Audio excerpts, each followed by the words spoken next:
अकोल्यामध्ये भाजपनं शिवसेना आणि दोन्ही राष्ट्रवादी आणि अपक्षांच्या मदतीनं गेम फिरवलेला आहे। अकोल्यामध्ये भाजपकडून 44 सदस्यांच्या गटाची नोंदणी करण्यात आली। त्यामुळे अकोल्यामध्ये महायुतीचा सत्तेचा मार्ग मोकळा झालाय। शहर सुधार आघाडीच्या नावाखाली भाजपकडून 44 नगरसेवकांची यादी विभागीय आयुक्त अमरावती यांच्याकडे सादर करण्यात आली आहे। या यादीमध्ये भाजपचे 38 नगरसेवक, राष्ट्रवादी, शिवसेना आणि अपक्ष नगरसेवकांसह राज्यामध्ये विरोधी पक्ष असलेल्या राष्ट्रवादी काँग्रेस, शरदचंद्र पवार पक्षाच्या 3 नगरसेवकांच्या स्वाक्षऱ्यांचा सुद्धा समावेश आहे।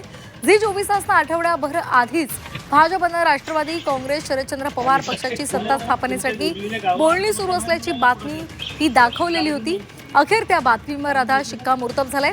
दरम्यान काँग्रेस आणि वंचित बहुजन आघाडीनं सत्ता स्थापनेचे मोठे दावे केले होते, मात्र अखेर हे दावे फोल ठरले।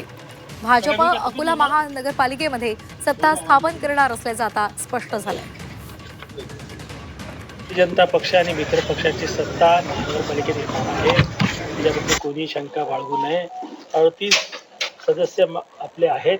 याच्या व्यतिरिक्त मित्रांसोबत जी आम्ही निवडणूक प्री इलेक्शन अलायन्स केलेला आहे आणि त्यामुळे मला असं वाटतं इतके समजदार मीडियाही आहेत आणि विरोधी पक्षाचे लोकही आहेत की महापालिकेत आमची सत्ता येणार आहे।